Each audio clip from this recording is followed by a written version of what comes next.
He's a racing driver, and if you want to have guys that are constantly behaving themselves and obeying every rule of the road all the time, then, go and stand in a roundabout in London and Manchester on a Saturday afternoon and watch them all driving at 3 miles an hour in a traffic jam. Whether you're for Max or against Max, it's nothing to do with his personality. This guy is the best racing driver on the planet. Full stop. Whether you like him or not as a person, completely irrelevant, because what he does for a living only applies when he's in the race car. Safety car. This is the moment. We leave him out. He's got track position. He's now leading the Grand Prix going into the last 6 laps. He's on the soft tyre. Okay, use soft, but he's leading the Grand Prix on soft tyres.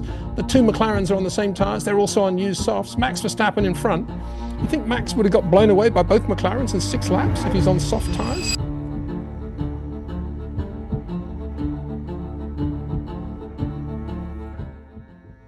Hello and welcome to another episode of the F1 Hour with my friend and yours, the goatiest of F1 journalists who have ever goated. Thou shalt put some respect on Peter D. Windsor's name. How are you doing, good sir? I'm doing very well, Cameron. We got to stop these intros like that.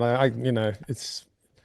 Let's not say any more there. Just do a straight intro from here on. I will try, but my subscribers will kill me for it, Mr. Windsor, not putting enough sufficient respect on your name.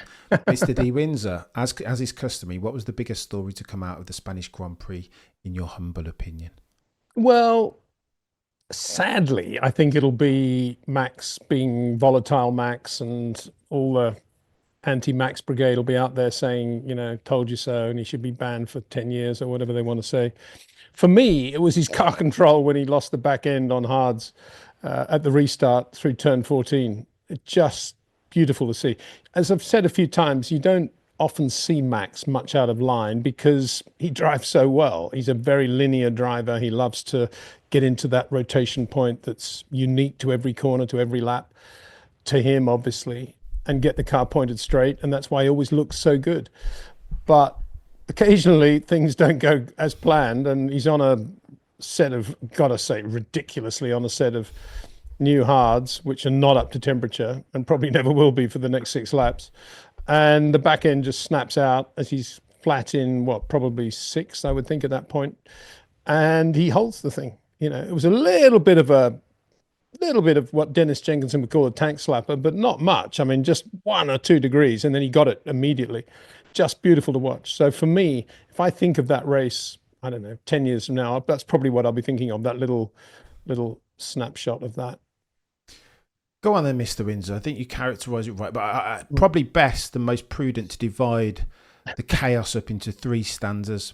In the first instance, you had Charles Leclerc on the straight, moving over ever so slightly, or vice versa, Max Verstappen moving over ever so slightly on Charles Leclerc. In that first instance, Peter, who done it? Well, I mean, to say that Max moved over is ludicrous because he was the guy that had lost momentum. He was on the left side of the track. He was going slower than Charles. Maybe he moved a fraction more to the center of the road where it's a little bit cleaner or something like that. I don't know, maybe, but Charles had the pass. He was much quicker. He had everything. Obviously, he was going to be in front going into turn 1. Why did he need to be, why did he need to be that close to Max anyway? And B, having got that close, why did he then edge to the left? If anything, you edge to the right. Just give the, why do you want to have, I just don't see the point. There was no toe involved at that point. He was well past him. All Charles needed to do was move the steering a little bit to the right just to make sure there's a bit of clearance, instead of which he moves the steering to the left and they touch. And I was absolutely astonished. Well, I was astonished that it took the stewards so long to even review that. That should have been the first thing that was reviewed long before the George incident, because of its very high speed and incredibly potentially dangerous. Whereas the George incident was a sporting regulations thing, but not massively potentially dangerous. And then when the ruling came out, long after the checkered flag had fallen, that both drivers had caused an unavoidable collision or something like that, no further action will be taken. I found that absolutely astonishing. And I don't know whether that's a function of the new view of sporting regulations and penalties or what, but when 2 cars collide at over 300 kilometers an hour, which is 180 miles an hour on the straight, that is not something worthy of the little throwaway phrase, no further action will be taken. And for me, there was no blame on Max there. The blame was obviously that he lost the back end. But I mean, Charles thought yes at that moment and went to the right, got him easily, and then just moved to the left and hit him at that speed. And I keep saying at that speed because if you touch the way they touched at 100 kilometers an hour, it's nothing, as we saw later on going into turn 5. But at that speed, maybe I'm just an old fogey, and I can obviously I wasn't there, but I read it about it a million times. The Taffy von Tripp's Jim Clark accident at Monza in '61, when they just touched in exactly the same way at high speed going into the Parabolica, and because there were no guardrails, 15 people were killed, including Taffy. And yes, the cars are different today, and you can collide without any damage, really, which seemed to be the case. But you can nonetheless interlock wheels. I mean, it only would have taken Max thinking, what's going on here? And for a millisecond, just lifting his foot slightly for them to interlock wheels, and one of them would have gone up in the air for sure. Of course, they both stayed flat, and that didn't happen. But that's because they're both very good racing drivers. Although, we'll put Charles to one side and what he did just then. I'll talk about that in a second. But if that was, I don't know, Franco Colapinto and Liam Lawson doing the same thing, that's when you've got to start setting an example in your rulings, because something bad can happen. If they allow that to happen with no further action being taken at 300 kilometers an hour, that sends an incredibly bad message to the rest of motorsport, to the younger generation of motorsport, of racing drivers. Now, getting on to Charles, I mean, Charles is like Max. He's got all these different personalities, and he's very emotional, unlike Max. And what he was doing with Max there reminded me that he's still the driver that had that GP2 or F2 race with Alex Albon at Abu Dhabi in the final there. And that was going on the straight. That was going on into the end of the straight, was going on into the entry to the straight. Talk to Alex Albon about that. I mean, that was as vicious as it can get. That was Ayrton Senna, looking pretty mild, actually, what Charles was doing that day. And you'd think, oh, well, that was back then in the F2 days.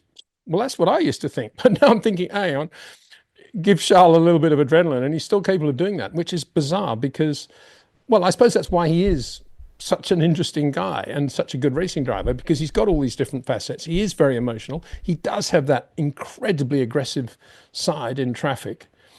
But he's a beautiful racing driver to watch in terms of what he does with the car. He's not far away from Max and his touch and feel. And to see these two guys who basically are the class drivers of 2025, I would put them ahead of Piastri and Norris in terms of what they're doing with their cars at the moment, then it was kind of sad to see them bashing wheels at 300 kilometers an hour. I say bashing wheels, see Charles driving into Max. That's how it should be phrased. I think it wasn't that at all.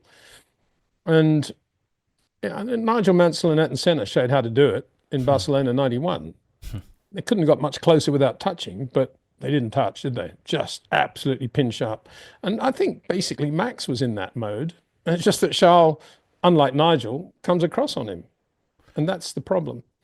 So yeah, I mean, the other facet of Charles, and we'll probably get onto it, are these weird things that keep happening to him. The odd, mysterious off for no reason. But then beyond that, I'm still confused as to why in Q3, with only one new set of softs left to run, he chose to run it early in Q3 and not when the track was quickest at the end. George Russell had been giving us a really nice job with the weather forecasting, telling us there were dark clouds over turn 12. And thanks, George, for that. Very good. Good weather boy. And there was, but it wasn't raining and everybody was out and it wasn't raining. So end of story. Thank you, George. But Charles went out early. I mean, traffic, to avoid the traffic, because only had one set. I mean, if you take him out of it, that's 9. I don't think Hadjar was out. I don't think Fernando was out. So you're looking at 7 cars on track. So it wasn't really a traffic issue. What was it? He could have qualified 2 grid positions higher, probably. I just don't get that. And that's the sort of these weird things that happen sometimes with Charles Leclerc. You think, what was that all about? A little bit like, except it wasn't at 300 kilometers an hour. It was just talking about when to go out in Q3. There's all these different things with Charles makes him a fascinating racing driver. And I'm really glad we got him in Formula One, obviously. It sounds patronizing, I suppose, but I'm a big Charles fan. But I was shocked at what happened yesterday, that's for sure. And interestingly, after the fact, Charles Leclerc said that he did do it deliberately, that he with a view to get to the geometric racing line first, that it was a bit of brinksmanship. And so too, had he been in Max Verstappen's position, he said that he would have been a bit peeved with his manoeuvre. So fair play to Charles for being so open and honest in the cool down room and the interviews in the post race. So in a second instance, Peter, what do you make of the George instance of the first one going into turn one? Who done it there? Well, just in response to the Charles thing, even more shame then on the FIA for not doing something about it. If Charles now saying, yeah, well, it was basically me, the FIA then are wrong in their assessment, which was that both drivers caused an unavoidable collision. And that's wrong. Yeah. They should be correcting that now and apologizing and they should be thinking of taking some sort of action, because that is inexcusable. I keep saying 300 plus kilometers an hour. The worst accidents we can have in Formula One now are going to be on the straight, because there's less runoff area. There's no real protection on the barriers, and they're very, very high speed. That's why the Romain Grosjean accident was so bad, because nobody really expected the car to go off there. It was considered to be kind of, well, we're almost on the straight there. If you go off on a corner these days, there's a lot of runoff area. There's Tech Pro barriers, there's all sorts of things. But on the straight, there's very little. And that's why this needs to be jumped upon. And I think something, if Charles, now that we know Charles has said that, and he's correct obviously to apologize, something needs to be done. George, yeah, I mean, George had the momentum. This comes under the heading of the lunacy of these whole sporting regulations anyway, which I've never agreed with.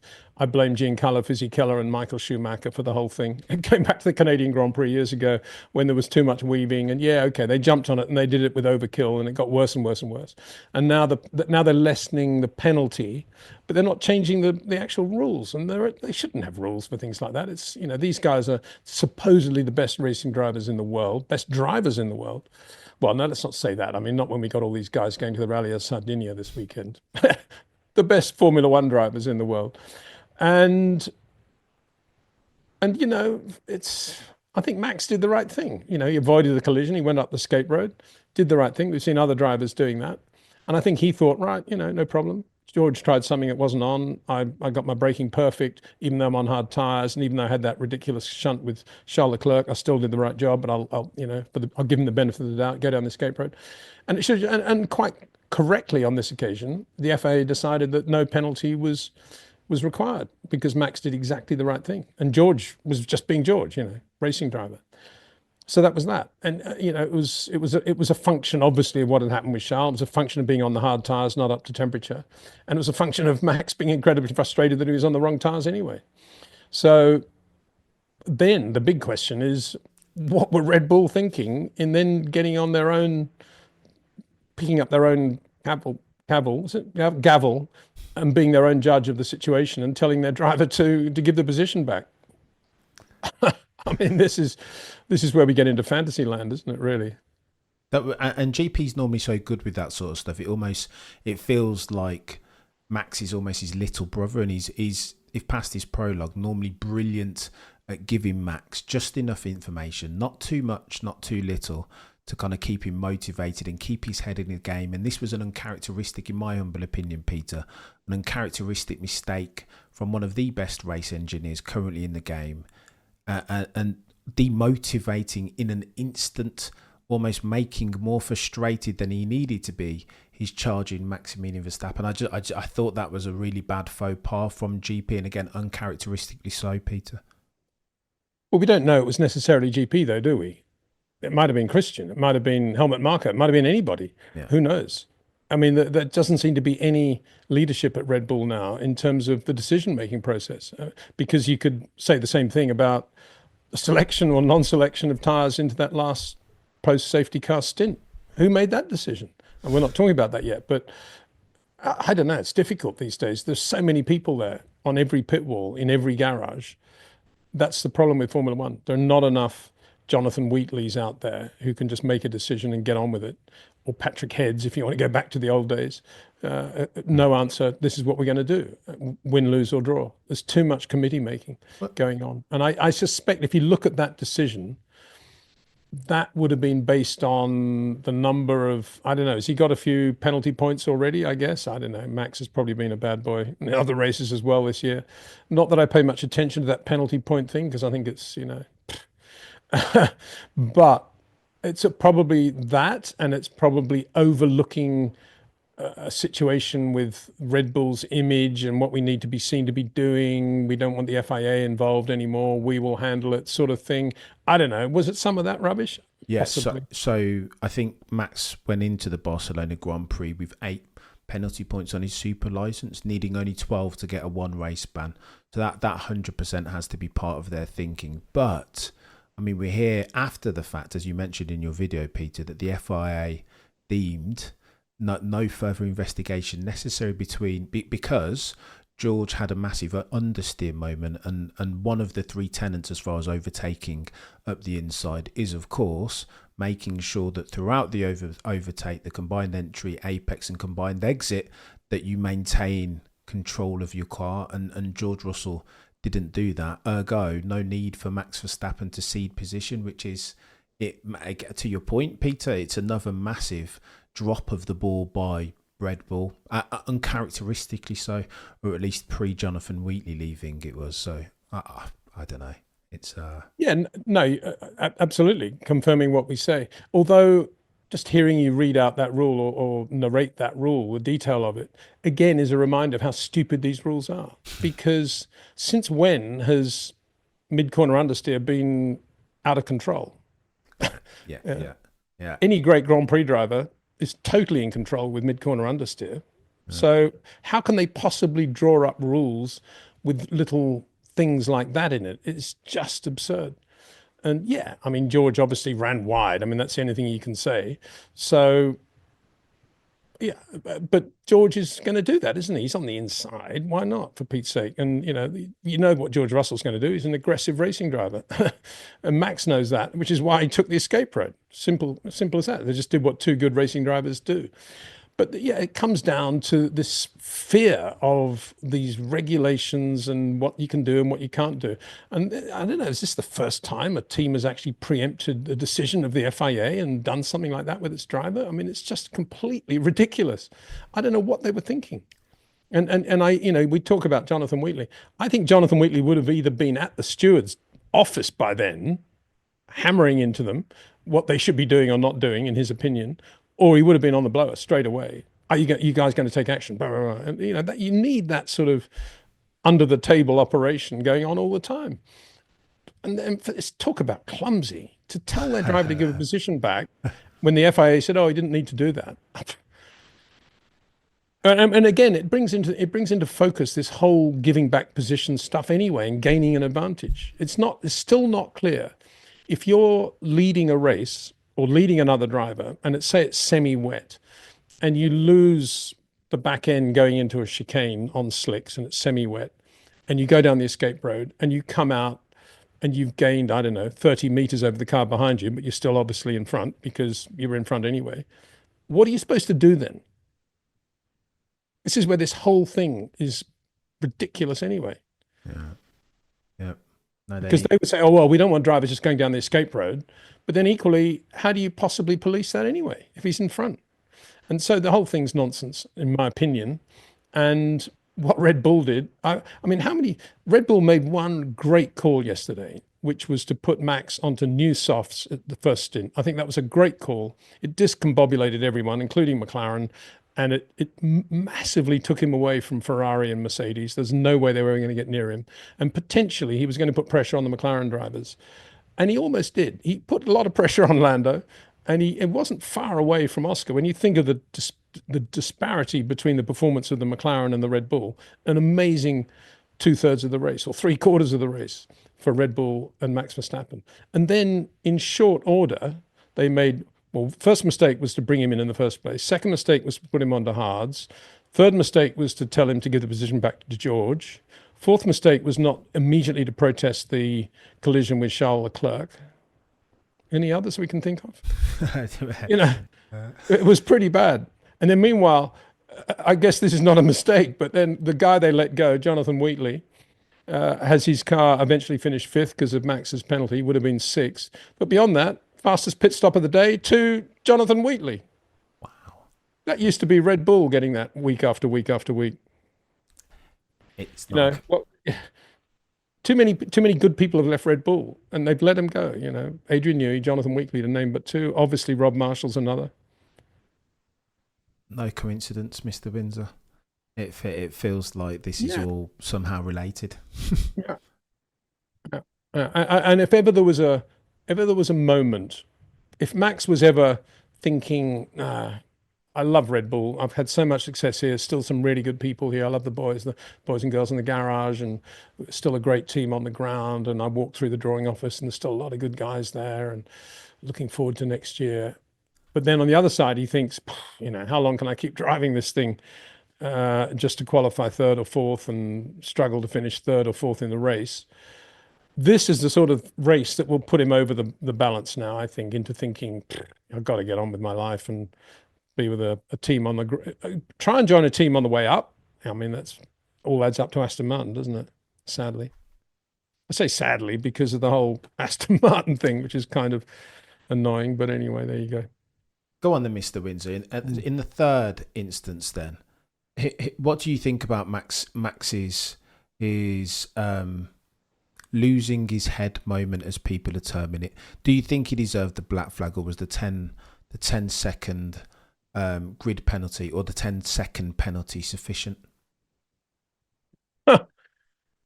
Give him a break. I mean, the 10-second penalty was quite enough. I mean, if he'd chosen to do it at some ridiculously high speed place and they'd both gone out, I think you'd be looking at a black flag. But I mean, at least he did it with a little bit of Sebastian Vettel type panache, didn't he? In fact, it was better than Vettel. I mean, Vettel had to, what a wuss. He had to choose to do it behind the safety car when they're all doing 30 kilometers an hour. At least Max did it on the racetrack. And nobody really held that against Vettel, did they? I don't recall all the cognoscenti, as Murray Walker used to call them, up in arms because Vettel, should be banned for a year or whatever. Even though Dan Tickton was banned for a year, I recall, for doing virtually the same thing in a Formula Renault race in England. So at least Max did it on the racetrack and gave everybody a bit of a laugh. But, I love George's thing about, I've got damage, trying to get maximum penalties for Max in a car that is still quite patently finishing fourth in the Grand Prix. Probably was a bit damaged, but I'm not sure it hurt his performance too much. No, I mean, you probably think, there's Windsor cynically saying it's okay to run into another car. But of course, it's not a good thing. And Max should have had more self-control. And he is a multi-world champion, so he does set the responsibility to the younger generation of road drivers, let alone racing drivers. So yeah, that's bad, and he should have got that. But he got the 10-second penalty. So there you go. To me, I think Charles Leclerc should have got much more. Well, he should have got something. He should be getting a grid penalty going into the Canadian Grand Prix, in my opinion, for what he did. Oof. So go on then, Mr. Windsor. Let me see that and raise you this. What do you make of those who will say that, as they have to me, that Cameron, you're a Max Verstappen sympathiser, and that there's no way past his prologue if Schumacher got disqualified for a championship because his instance with Jacques Villeneuve then at Jerez, because that was deliberate, then surely if we're playing consistency games, then you've got to give something more severe to Max Verstappen for the deliberate collision that he caused with George Russell. Well, what do you call deliberate? Yeah, that was absolutely deliberate from Max. It was premeditated. But what was George Russell's into turn one at the restart? That wasn't premeditated in that I want to take Max Verstappen out, but it was certainly, it's my corner, I'm on the inside. If Max gets hit, it's his problem. So, there's a subtle difference there, but nonetheless, they're not far away. And secondly, I would say Max got his penalty. And this was not for the World Championship. This was not for the lead of a race. This was for a minor position. And it was, as I said, it's not the sort of thing you'd want a multi-world champion to be seen to be doing on track. And I think Max probably on a Monday morning realizes that. I don't know, but I imagine he does, and probably isn't very satisfied with what he did in that specific instance. But I don't know. That's all I can say. He's a racing driver, and if you want to have guys that are constantly behaving themselves and obeying every rule of the road all the time, then, go and stand in a roundabout in London and Manchester on a Saturday afternoon and watch them all driving at 3 miles an hour in a traffic jam. Max has got blood in his veins, racing blood in his veins. And I think anybody, whether you're a Max fan or not, and to me, you started off by saying some people think you're a Max sympathizer. Well, if you're not a Max sympathizer, then you shouldn't be watching Formula One in the first place, because you don't know what you're watching. This guy, quite clearly, is the best Formula One driver on the planet. So why wouldn't everybody celebrate his talent? That's what I don't get about this whole Netflix polarization of, whether you're for Max or against Max. It's nothing to do with his personality. This guy is the best racing driver on the planet. Full stop. Whether you like him or not as a person, completely irrelevant, because what he does for a living only applies when he's in the race car. And what he did in the race car with George yesterday, when he deliberately hit him, was not good. He got a penalty for it. He's probably thinking I was quite lucky to get away with that, and I'll do an apology now just to make sure that nothing worse happens. I would imagine that's what he's going to think. But end of story. End of story. What else can you say? You're not the first driver to have taken anybody out. Lorenzo Bandini took Graham Hill out of the finale in 1964 in Mexico, enabling his Ferrari teammate John Surtees to win the championship. And Graham just said, oh, well, I think I'll send Lorenzo a copy of my Graham Hill's Guide to High Performance Driving as a Christmas present. And that was it. This is Formula One. We're not playing, children's games here. Go on then, Mr. Windsor. And again, I can hear the Max Verstappen haters in my ears saying, don't allow Mr. Windsor to excuse the behaviour because of the excellence. So I think when me and you, Peter, share our ethos, the lens through which we ingest Formula One, is that I almost, at the altar of excellence, I forget all previous indiscretions. It's always been my way across all different sports disciplines. But should we do that in this instance? Can you forgive Max Verstappen for the indiscretion because of the goodwill that he's accumulated season and even? No, I don't think the two. Sorry to interrupt. I don't think the two are related. I think I can understand his indiscretion because I can understand how massively angry he was and how his adrenaline was pumping and it was a red mist for him. I can understand that because we all saw what the build-up was.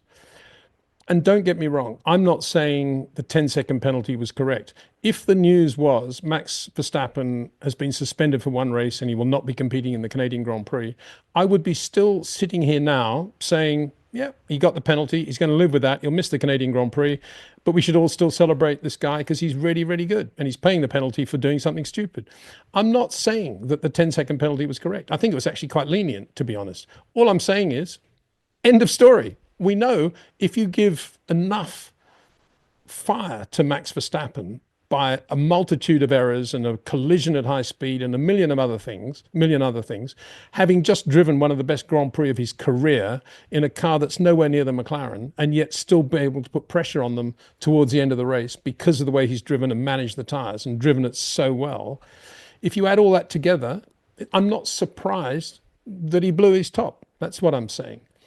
Give him a race penalty. I don't think Max would mind if he got a race penalty. I'm sure Red Bull would, but I don't think he would mind. He would think, oh, well, yeah, I shouldn't have done that. But they gave him a 10-second penalty. It's not his fault. It's not my fault. It's not your fault. That was the penalty they gave. The same people that gave no penalty for Charles Leclerc for driving into Max at 300 kilometers an hour. Now, there is the imbalance. That's the imbalance. The imbalance is not, oh, just because Max is a great driver, he's allowed to get away with these things.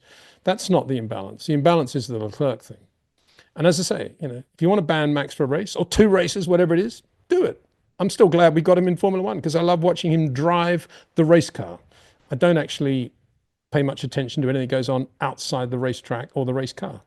And I think that's what Formula One is all about. Bravo, Mr. Windsor. Interestingly, Max Verstappen has gone on Instagram this morning and issued a statement of sorts, an apology per se. In there, he said, our tyre choice to the end and some moves after the safety car restart fueled my frustration, leading to a move that was not right and shouldn't have happened. Max continues, I always give everything out there for the team, and emotions can and do sometimes run high. You win some together, you lose some together. See you in Montreal, full stop, new paragraph. What do you make of that, Peter? Very well said. I'm not sure about you win together and lose together, because ultimately it is decisions that are made on the pit wall, and Max isn't privy to that decision making process, it appears. So I think he's saying the right thing there so far as the team's concerned, but I bet he's not saying that behind closed doors in the debrief room about this race. I bet he wants to know why they didn't leave him out and let him at least finish third and maybe beat one of the McLarens to the finish on a 6-lap sprint when he's on used softs, as they were on used softs, admittedly, obviously new used softs. And instead of which, not only did they bring him in, but they had a set of used softs in the back and they put him on the new hards. What was that all about? They knew that McLaren were going to be on used softs, because everybody knew how many sets of tyres they all had before the race started. So when Piastri came in, and it was a perfect situation because Red Bull could just look and see what McLaren were going to do. Piastri came in, was obviously they're going to put on used softs. When Lando came in, it was obviously going to put him on used softs. So then you got the decision, do we leave him out and get track position, hope the safety car stays out even longer, maybe only 5 or 6 laps to the finish, give the tyres a chance to cool down? Yeah, knowing Max, the way he drives, he could probably win this race now. That's how Jonathan Wheatley, I'm sure, would have been thinking. Instead of which they thought, oh no, they're coming in, we better come in, like, after you clawed Formula One, everybody's doing this, so we better do the same thing, sort of thing. And then having got them in, oh, well, we only got one new set of tyres in the garage, that's the hards, we better put those on. 6 laps, the hard tyre? What are they thinking? I mean, if it was 26 laps to go, it would have made some sense, but I'm still incredulous. And so when Max says, oh, we win and lose together, of course, that's a cliche that everybody has to come out with now, but I can't imagine he's really saying that. Yeah. Do we not, though, Peter, again, if we're playing devil's advocate games, do we not have to give Red Bull some credit at least for doing what they've done historically very well, realising that they're the underdog and placing their stop loss in their trade very, very tight, trying to play a joker and trying to roll a couple of sixes, realising that there's no way that they're going to outpace McLaren and those MCLs in the hands of Lando and Oscar, and that they can't. It's box opposite, wasn't it? You've got to do something different to what they're doing. And they rolled the dice and they tried a 3-stop. Ultimately, the racing gods turned their back on them by the safety car and Kimi Antonelli. But it would have been a not quite a stroke of genius, but very nearly, but for the safety car instance. No, I see it the other way completely. I think they rolled the dice when they put him on the new softs at the first stop. Everybody else went to mediums and he went to new softs. I thought that was a brilliant call. And that is what actually enabled Max to get much nearer to the McLarens. Forget whether it was 2 stops, 3 stops, 4 stops, 5 stops. That is what enabled Max to be in a position, as the race went into the last phase, to be pretty near the McLarens. And for the McLaren engineers to start saying to Lando, you're racing Max Verstappen, or Oscar Piastri, Lando's not far behind and Max is on right on Lando. That's what suddenly, I mean, by then, by normal rights, McLaren should have been 30 seconds in front at that point, and they weren't. Max was very, very near. But when it became clear that once they got out of traffic, Lando was able to pull away 2-3 tenths a lap from Max on those used softs at the end before the safety car, when they were not in traffic, and became clear that regardless of what Max did in sectors 1 and 3, that all Lando had to do was just drive on rails through sector 2, and he was always going to pull out 2 or 3 tenths on Max. When that became clear, you thought, okay, well, Max is still going to finish third in the race. Good result. I mean, you put a lot of pressure on McLaren on a chassis circuit when they shouldn't have had anything like that much pressure from Max Verstappen. Oh, safety car. This is the moment. We leave him out. He's got track position. He's now leading the Grand Prix going into the last 6 laps. He's on the soft tyre. Okay, used soft, but he's leading the Grand Prix on soft tyres. The 2 McLarens are on the same tyres. They're also on used softs. Max Verstappen in front. You think Max would have got blown away by both McLarens in 6 laps if he's on soft tyres? I don't think so. To me, the safety car was the final reward for all the hard work Max had put in for that race, because it suddenly gave him track position to be in front, leading the Grand Prix with 6 laps to go. Wow. Thank you. Thank you, Kimi. No. Thank you, Mercedes, for blowing up that engine with no oil pressure. That's how I saw the race. And instead of which, they thought, oh, no, we don't want track position. We'll put him on hard tyres just to make sure he's got no temperature in the first 4 laps for a 6-lap sprint. It was a sort of flip side of Abu Dhabi 21. And I suppose you could argue, Peter, that Max had earned that right to stay out and duke Of it course out. he had. Yeah. Absolutely. Not only Max, but Red Bull. Great call to have done all that great strategy to get him to put on that new set of softs. It's at the first stint. That's what did it. He had free track for a lot of time. He was super quick on those super softs. That's where he got the time from McLaren. Really impressive. And then they got this reward, the safety car, which should have given them either the win or P2. And you would have thought, wow, another Max Verstappen classic race. Instead of which, on this occasion, Red Bull completely blew it. Never look a gift horse in the mouth, Peter? It's, Well, yeah, absolutely. Oldest truism. Yeah. 49 points behind Oscar Piastri now, Maximilian Verstappen. Before we talk about the boys and girls over at the Papaya Colour team, is that it now for Max Verstappen's championship campaign? 49 points, as near as makes no difference. 2 races is the diff. Well, there are so many points given for a win these days. It's kind of difficult. My head's a bit fuzzy when you went 49 points. I don't really know what that means, but it probably means a couple of wins, doesn't it? With McLaren not scoring. But much more significantly, forget the 49 points, much more significantly, Oscar Piastri's driving a McLaren and Max Verstappen's driving a Red Bull. That's the difference. And it's more than 49 points, believe me. That is a massive difference. That's 3/10 a lap on every circuit for the foreseeable future. So that's the World Championship gone now for Max Verstappen, in my opinion. I can't imagine Red Bull are going to come up with anything particularly dramatic. This was supposed to be the turning point for Formula One, for the World Championship, with the FIA coming up with these much stricter flexi-wing tests for the Spanish Grand Prix. But so much warning was given, so much preparation was done, nothing's changed whatsoever. And in fact, it's even worse now. It's a chassis circuit, Barcelona. In other words, if you've got a good car, quite a lot of quickish drivers can do a good job around there. And yet, on this chassis circuit, with this much more stringent FIA test, McLaren was just further away than ever, really, from Ferrari, Mercedes, and Red Bull. And you needed the likes of a Verstappen or a Leclerc to get the best from it, to be anywhere near them. Agreed. Oscar was just stroking it in that race. He could have gone much quicker, for sure. He could have extended his stints even more. He could have done a lot of things. They had so much in hand. I think Canada will be slightly different because obviously if you look at how difficult Sector 2 was for Max, it's all about curbs and traction and using the curbs at slow speed. And I'm only guessing here, I mean, when I was at Ferrari, running Ferrari's UK facility where we built the Grand Prix cars in 1990, when I took over the running of the facility. I didn't take over from John Barnard, but John Barnard left and took with him all of the employees except 2 fabricators and machinists. And one guy, one really good composite guy, Ian Thompson.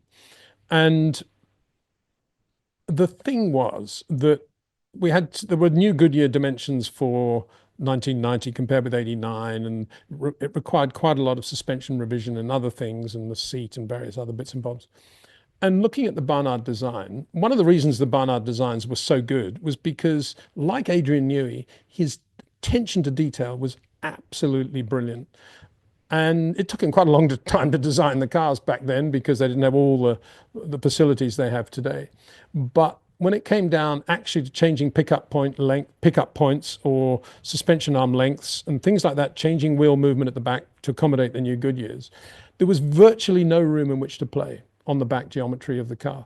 And I suspect it's a similar thing with this Red Bull chassis, that Adrian Newey has done such a good job 2 years ago of packaging it all aerodynamically that there's very, very little room to increase the wheel movement on that car. I suspect that's it. It sounds like a generalization, but they've obviously got a problem there and they don't seem to be able to do anything about it. Anyway, getting back to Canada, not too many places where you're going to lose a massive amount of time if you don't have great wheel movement over slow curbs. Yes, there are slow chicanes there, but they're not as time consuming as the slow corners with curbs at, say, Monaco. So I think there's enough quickish medium speed corners where obviously the Red Bull does generate a lot of downforce, like all the cars, pretty good downforce, where the Red Bull will be half reasonable. But there aren't many circuits like Canada anymore, are there? No. They're kicking more. I mean, Hungary, they'll be absolutely hopeless, I would have thought.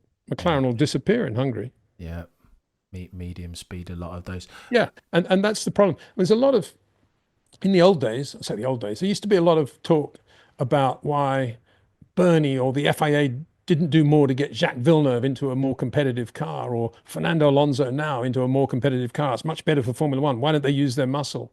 And of course, they never do, really. They just have to let the teams get on with it. But on this occasion, you could say, why are the FIA not getting more criticism, or F1, for allowing whatever this rule change is for Spain, where they're doing all this stuff, to have had more effect? And they gave it so much warning that it's had no effect whatsoever. That's not good, is it? For the business. Do you want to have McLaren's finishing 1-2 in every Grand Prix for the rest of this year? I mean, I'm quite happy to watch the battle between Piastri and Lando. I think it's fascinating. But I'm not sure all the Netflix viewers out there are going to run to every Grand Prix just to watch McLaren win by a lap.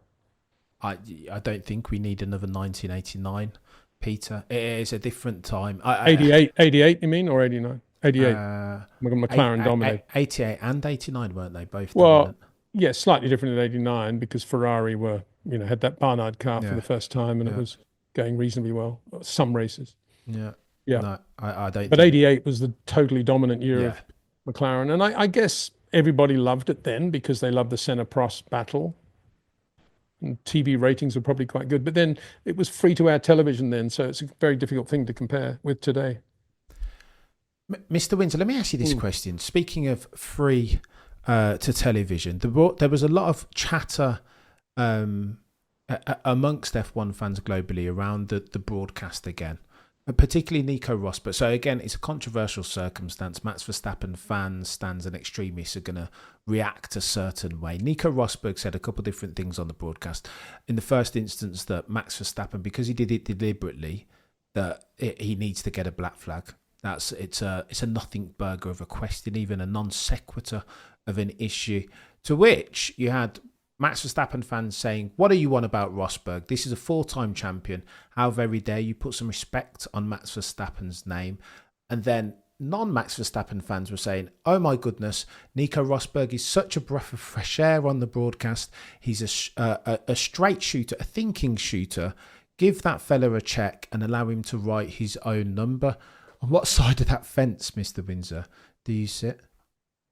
Well, what we're talking about is what penalty Max should have got for deliberately running into George Russell at relatively slow speed, given all the build-up to that manoeuvre that we've been talking about.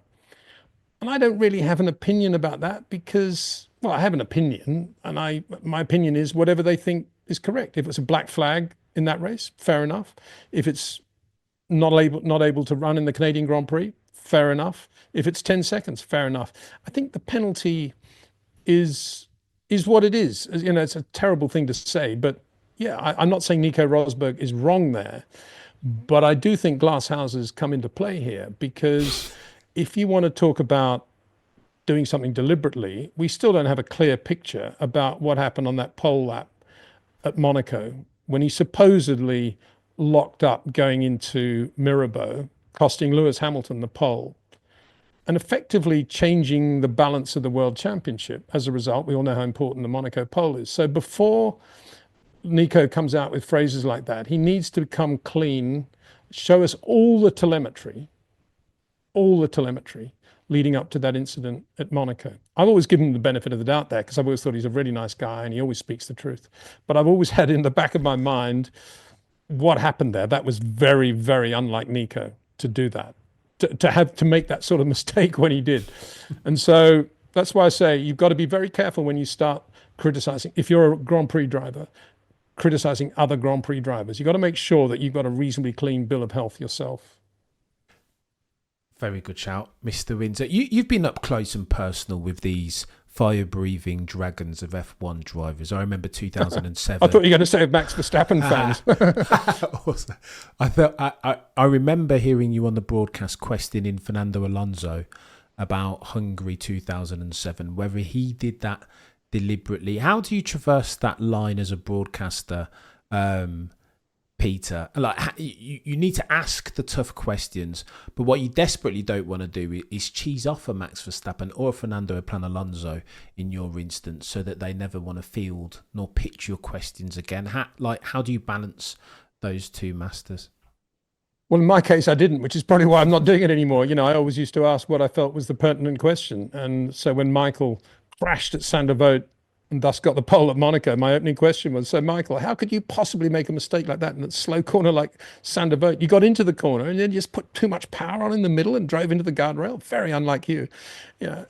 And the problem is when you're doing TV in those days, and it's possibly the same today, you've got people in your headset saying, ask him this, ask him that, don't go here, don't go there. And I think it's the case, isn't it? A lot of people who work for these TV companies now always have to think in the back of their mind, we've got to make the show look good. We can't run Formula One down too much, or we can't knock this driver too much, or that driver, or whatever it is. And so, I watch a bit of Spanish TV from Barcelona, and all I'm getting is, the Sainz garage, box Sainz, as if that's a significant part of the Spanish Grand Prix weekend. As much as I like Carlos Sainz, they talk about bias, and they go on and on and on about Pepe Marti, I think his name is, something like that, the F2 driver. And there's a lead of the race going on, brilliant driving. All we're seeing is this guy. Anyway, everybody thinks they have to give the fans... No, that's not correct. Most people working in media in Formula One believe they have to say what is the correct thing to say. I think that's probably the right way to phrase it. Whether it be to please their employers, to be seen to be correct in every dimension amongst the public and the Formula One community, and never really becoming in any way opinionated about anything, which is probably a good thing, because that means they don't have to spend too much time analysing anything and just go and ask the boring question. And so, that's it. How many people asked Charles Leclerc after qualifying why he went out early in Q3 on that one set of tyres? No one that I saw, Peter. Well, exactly. I mean, that to me, that's a fairly important question to ask that guy.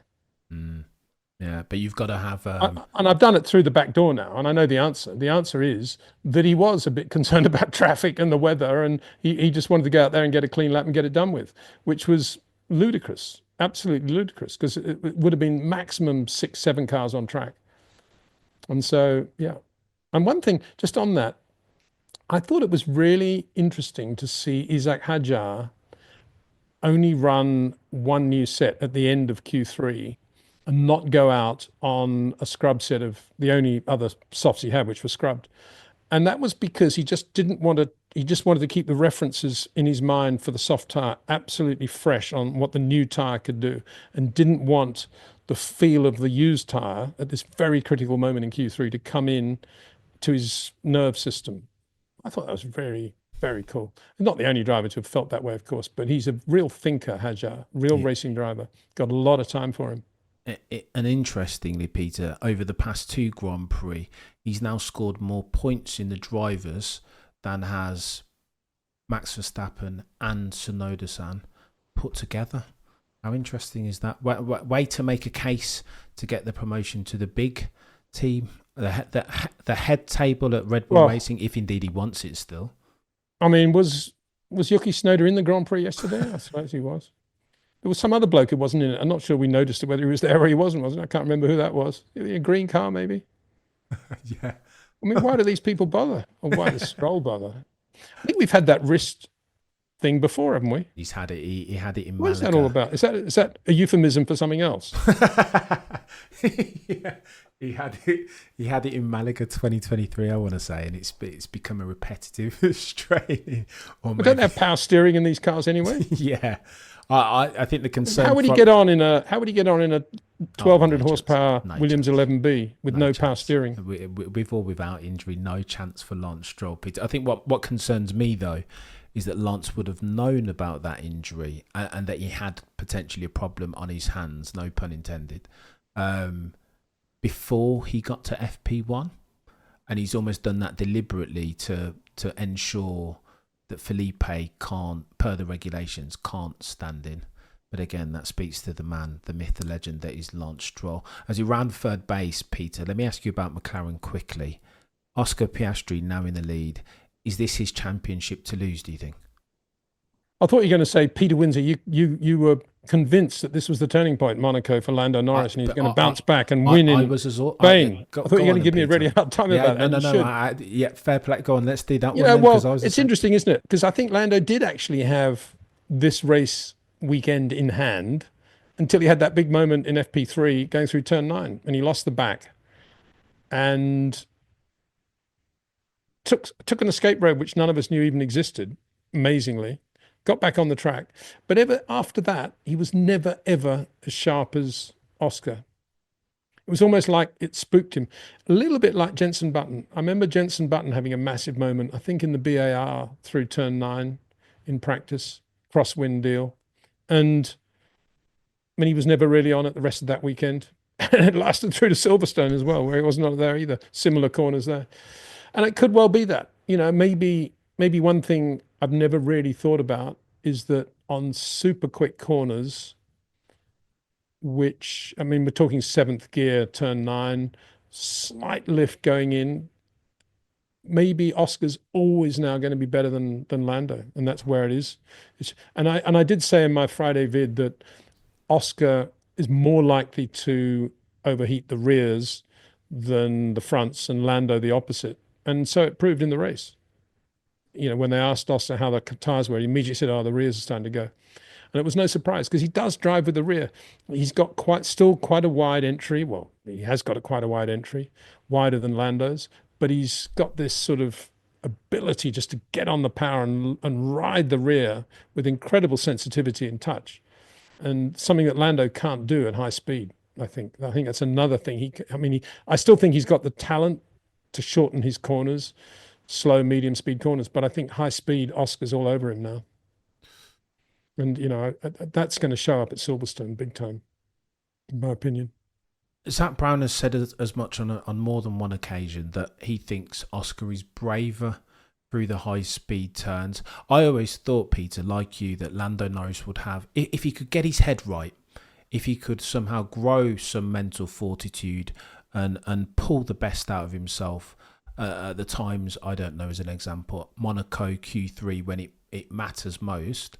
I always thought that Lando Norris at the very least would have Delta in hand as far as performance in absolute terms. I think on the back of this weekend's Grand Prix, I'm forced to rethink that. I think I might have been wrong. I think Oscar now might be the quickest of the two McLaren drivers, which is a concern for Lando, especially, as you said last time we spoke, if Lando harbours aspiration to win a championship of the drivers' variety. Yeah, getting back to Zach's point, I mean, if bravery comes into it, then you shouldn't be employing that racing driver. Bravery should never come into it. It's all about skill and touch and feel.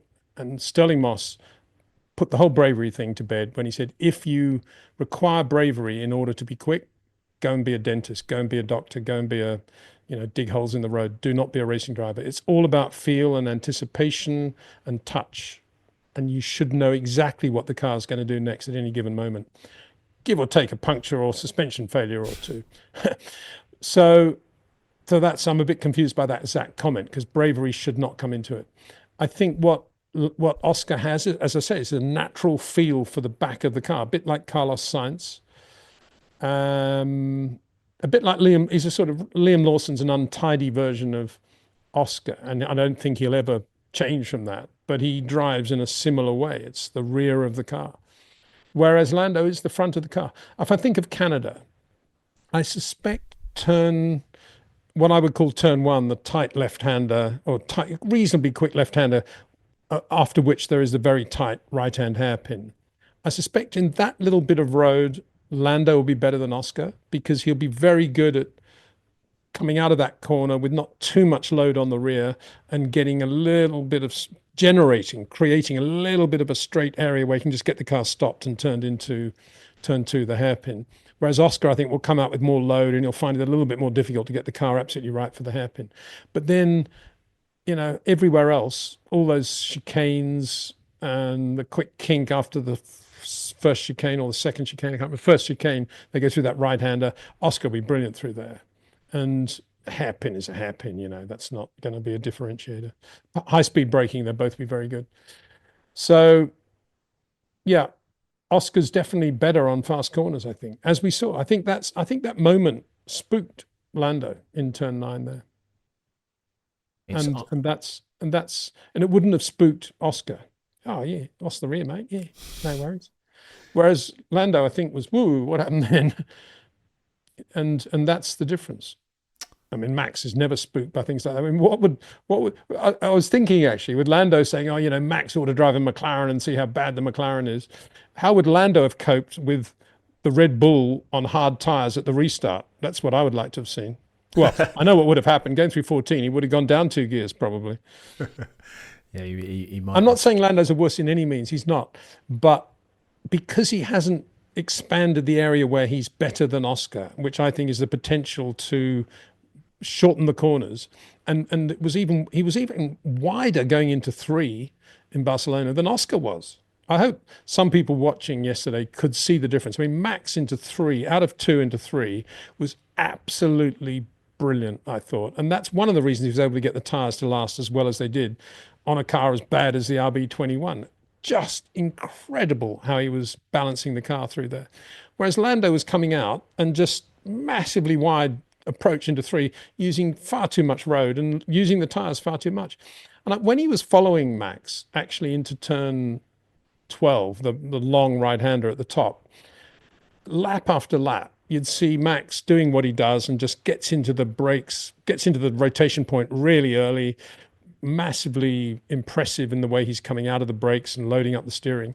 Every lap you'd look and there would be Lando sort of way out somewhere near Barcelona before he's coming into the corner, waiting till he's got the feel. And you'd think after 1 or 2 laps, Lando would have thought, what's Max doing now? And he is the best driver in the world. What's he doing that I'm not doing? Why am I on a different bit of road here? You think that's what Lando would have thought, wouldn't you? Because when else do you get a chance really to watch a driver like Verstappen up close? He was in a perfect position to do it. But he never changed anything. It stayed exactly the same every lap. And eventually got him with DRS as he would. But I'm always intrigued by one driver following another and not really learning. I say a very good driver like a Leclerc or a Verstappen. I suppose they think, oh, that's what he has to do because of his car. It's nothing to do with the driving. I must be doing it perfectly, but because I'm out here, that's the way it has to be. And Max is having to do that with the Red Bull because Red Bull's different. That's probably what they think. It's interesting with Lando. I never quite understand where he is with these sort of things. It's almost like Lando's been the best all of his life going through feeder formula, right? So now I think it's almost unreasonable of us to expect him to change his modus operandi. He's always won, Peter. He's always been brilliant, always been anointed as the chosen and or the next one. So to now expect him to be humble enough to see what Max is doing and adjust his modus operandi, his way of driving, is that not a colour me naive moment, Peter? Well, it's not naive in the sense of, Novak Djokovic walking past Roger Federer as he's warming up and looking at Federer's forehand and thinking, that's interesting, I'm going to give that a try, which he would have done for sure, or vice versa. So why would it be different for Formula One drivers? Every driver is different. Every Grand Prix driver is different in the way they drive the car, the way they use the steering, the throttle, the brakes. Every driver is different, has his own fingerprint. So if somebody's doing it really well, why wouldn't you want to watch and see what he's doing and maybe learn from it? When you say he's always been the anointed one, in my mind, Lando has always been a driver with incredible touch and finesse and feel and rhythm. And I've always said from day one, if anybody was born to shorten his corners and come into a rotation point as Max does early and extend the straights, therefore, into and out of the corner, it's Lando Norris. And I've always been waiting for the day when he's going to do that. And he's never done it. He's never done it as far as I can see. Yeah, he gets in a little bit earlier because he's got that natural feel, but he's never really worked on improving that. He had that from his first year in Formula One, but he's basically doing the same thing. And yeah, of course, he's got much more experience on his head, but he's basically the same driver. And Oscar, I don't think has that level of talent that Lando has there, but he's got a massive amount in other areas that are just sort of swamping Lando now because Lando hasn't done that little bit of extra technique work because either nobody's mentioned it to him or because he personally doesn't think he's got anything to learn. Then no wonder Oscar's looking as good as he is. I think Oscar does learn a little bit. And there was that moment a couple of Monacos ago when he spent a lot of time behind Max and he started to really get into corners early. But now he's in this McLaren, which is just this beautiful car with a big sweet spot and he can do whatever he likes with it. He's driving in a way that minimizes the possibility of making mistakes and errors. He's driving with the back end of the car, getting in a little bit wider, not doing anything before he can feel that the power can be applied the way he wants to apply it. He's not doing anything too tricky getting into the corner. He doesn't need to. And so he's got this perfect sort of setup now where he can just reproduce that lap after lap after lap, as Carlos Sainz kind of started to do at Ferrari in the last 18 months. It's all gone away from him now, of course. Wow. He's drowning at Williams. Speaking of which, Mr. Windsor, I had a mate who said, prophesized almost two things circa this time last year. The first was that John Alcan and Frederick Vasseur were making a massive error in signing Lewis Hamilton to supersede one Carlos Sainz Jr. And in the second instance, this fella knows a bit about F1, by the way. He said that if Carlos Sainz is going to move, if his hand is forced, that he should go and join a Jonathan Wheatley-led Audi as versus a James Vowles-led Williams. It feels, Mr. Windsor, like this dude is this fellow of whom I speak might be an F1 Nostradamus. Revisit both those 2 points, Peter. Why did you say those things then? Well, with the Lewis thing, be very clear. I've always said, from Lewis's perspective, running out of steam as he had at Mercedes post Abu Dhabi 21, wrong teammate, terrible car, getting an offer from Ferrari or initiating talks with Freddie Vasseur that resulted in an offer at Ferrari, absolute manna from heaven, the greatest thing that could have ever happened. And I don't blame him at all for taking up the option and finishing his career in red overalls and hopefully enjoying his life, even if he's not going that quickly. From Ferrari's point of view, you've always got to go back to the Ron Toronac. If it ain't broke, don't fix it. There was nothing wrong with their driver pairing that a decent technical director wouldn't have put right. And all their focus should have been on getting Adrian Newey or changing something else in their technical department to make sure that this incredible driver combination of Charles Leclerc, Carlos Sainz could be rewarded with a really great racing car. And they're looking at not only Grand Prix wins, but the World Championship. Instead of which they diluted their focus. They focused a lot on signing Lewis. They sort of, now we know, half-heartedly made an offer to Adrian, didn't really go all the way, didn't get Adrian, but they got Lewis Hamilton. And that was not what they needed. They didn't need to replace Carlos Sainz. What they needed was a much better race car. And so they got all their focus wrong. And I presume Freddie Vasseur allowed all that focus to fall that way. And here we are. The other thing, it's so easy in Formula One, as in life probably, to look at the short-term object in front of you and say, this is what I want, this is the best because it's the best right now, trending, hashtag, and not have a medium or longer-term view and use your brain a bit. And to me, it was the one thing Carlos needed to do if he was going to be fired by Ferrari, which he was to find a team around which he could build, in which he could build and grow. And so for one reason, that was made Sauber really attractive because it couldn't get any worse. And so he could only look good if he went there. He would have had Nico Hülkenberg in the other car, which he's a quick driver and knows what he's doing, as we've seen so many times, very underrated. But nonetheless, Carlos, on a perfect lap, really good set of tyres, in my opinion, quicker than Nico, over one lap. But as a driver pairing, really strong driver pairing. Then on top of that, Audi had already bought Sauber, so there's a great brand. Not many great brands around these days that you can associate yourself with, but because he basically could call the shots, he could have said to Audi, okay, this car's not very good. My reputation's not going to look great in year one, maybe year two, 26, who knows where you're going to be, but it might suffer a bit. So in return, I want a 25-year deal with Audi. I want to be an Audi brand ambassador for the rest of my life, like Fangio with Mercedes. And I want this amount of money for that. Absolutely lock that in the bank. And then you've got Jonathan Wheatley, who, if Carlos didn't know, was one of the best guys in the pit lane and one of the key elements of the success of Red Bull over the last 10 years, then I'd be shocked. Most people in Formula One, I imagine, know that and would have known that. And it was pretty clear that Jonathan was thinking the way I've just mentioned, nothing better than coming to a team that's on the bottom and growing and taking it up. You can only look good, and there'll be good people there for sure. Just need to get the right round pegs in the right holes. which of course he was going to do. And then I need to tighten everything up. And then I need to get a little bit more of a footprint in the UK, which he's done, setting up that new engineering thing there. And so it was an absolute no-brainer for me that he should go there.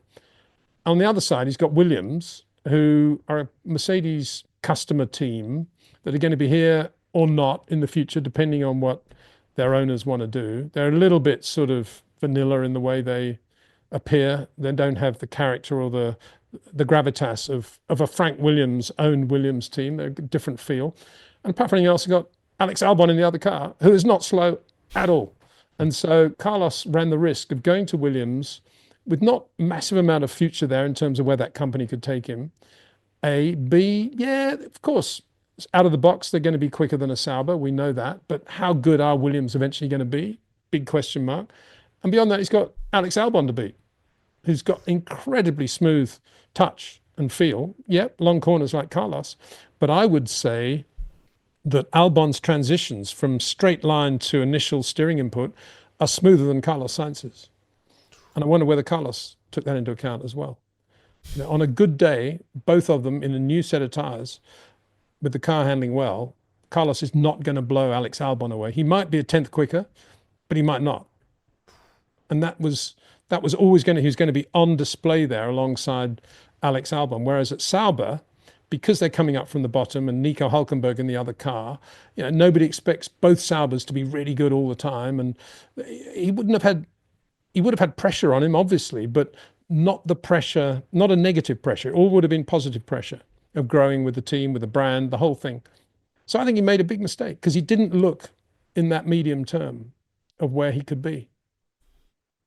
A little bit like Fernando Alonso when he was at Ferrari, when he was at Ferrari, or McLaren for that matter, but certainly at Ferrari, he could still be at Ferrari. He could be the biggest brand ambassador Ferrari have ever had, bigger than Michael, if he'd stayed.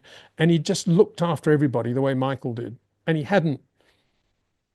I mean, I don't know exactly what happened there, but for Felipe Massa, who's one of the nicest guys in Formula One, so nice that Michael loved him, to the point where Michael actually retired to make sure Massa got a drive, he turned Massa completely against him. And if you turn Massa against him, against Alonso, that means all Massa's side of the garage and all Massa's connections upwards in terms of the senior management. So all of a sudden, Fernando was, in his mind, he'd screwed Massa or whatever he was thinking he was doing. But in doing that, he's basically screwing himself at Ferrari. And he just always thought he was going to get a phone call from Red Bull and go to Red Bull. And of course, Red Bull never rang. And that's what I would call short-term thinking and not long, medium-term thinking. He's always been a bit nuclear, has Fernando, sadly. Brilliant driver when he was ready, when he'd had his Weetabix, but not able to manage relationships outside of the cockpit, which some say, Peter, is almost equally as important as your ability to put your foot on a throttle and steer a steering wheel, right? Yeah, I don't think it's that. I think Fernando's unbelievably nice guy. He's a really pure racing driver, but he lives life purely for Fernando Alonso. And that means not only getting the best for himself, but actually in the Bernie philosophy, taking it away from anybody else who could possibly be a threat, whether that be Giancarlo Fisichella, whether that be Jarno Trulli, whether that be Lewis Hamilton, Felipe Massa, whatever. And it's the same. It's the Bernie philosophy, as I say. I mean, Bernie, I learned very early on in dealing with Bernie that, yes, he was driven by the deal like everybody else. If I can buy something for 50 pence, I want to be able to sell it for £5. That's a motivation, obviously, for people like Bernie. And he's very good at buying things for the lowest possible price. But then equally what I learned from Bernie, which I don't think many people ever understood about him, and perhaps don't even today, was that if it got to the point where Bernie couldn't do the deal and he wasn't going to make enough money out of it and he didn't want the deal, he was then just as motivated to stop anybody else having the deal.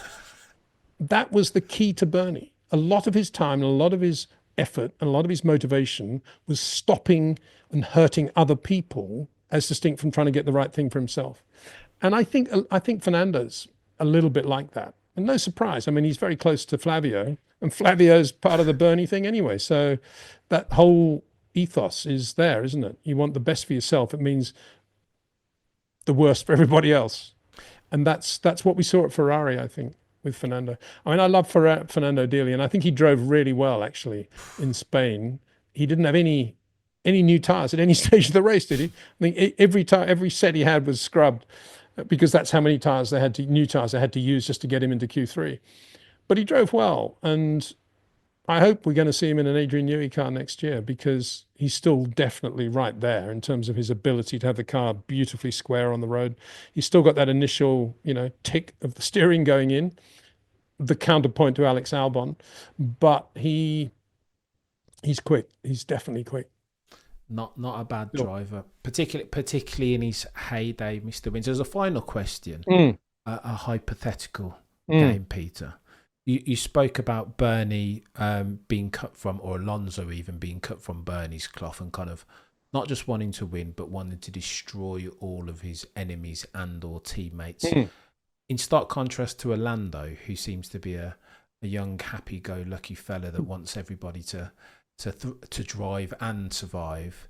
But if you were building an F1 driver in 2025 and you had to drive down one of those paths, which one of those characteristics would you select for success? Neither.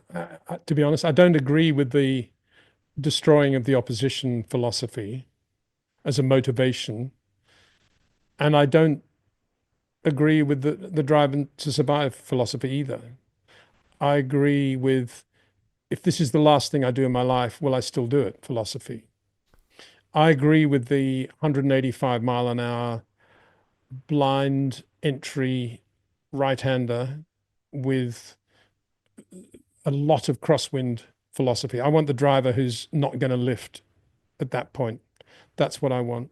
And that's not born of mindset. That's born of feel. That's Kimi Raikkonen saying very little, doing very little, hating Formula One, but being at his moment of time in Formula One, being one of the best Grand Prix drivers we've ever seen at that little snapshot of time in Formula One. So that's what I believe in, absolute the purest of talents. I would include Carlos Reutemann in that. I've been lucky enough to know Carlos for as long as I did. Nigel Mansell, for sure. They're the two drivers that I work very closely with. Both of them were like that. And I think today we have pretty good examples of that. And I did say in my video, the only two drivers that were absolutely flat through turn 14, not lifting one iota on their fastest Q3 laps, were Max Verstappen and Pierre Gasly. I think Gasly's in that area. I really do. And I thought he drove. I mean, there's no way in the world that Alpine should have been in Q3. No chance. And yet he got it in there. I don't know how he did that. Well, I know how he did it. It was just absolutely brilliant. And that's not bravery, just to repeat the point. That's not bravery. It's total belief in your own ability to be able to handle whatever comes next, because you're on top of what the car is doing and you're feeling the surface of the road with every pore in your skin. And that's the driver that I would work with for sure. Bravo, Mr. Windsor. Touche. Couldn't have put it better myself. And on that bombshell, Mr. Windsor, I'm going to thank you for your time. Super generous as always. Absolute legendary settings. Purple sector. Do you know what I mean? Do you see what we're dealing with here? Chat. By the way, if you're not on Peter D. Windsor's YouTube channel and you're not subscribed already, how very dare you call yourselves an F1 fan proper? Do that now, please, forthwith. And then shortly thereafter, go over to your favourite podcasting platform. Follow 5 stars, the Short Corners podcast.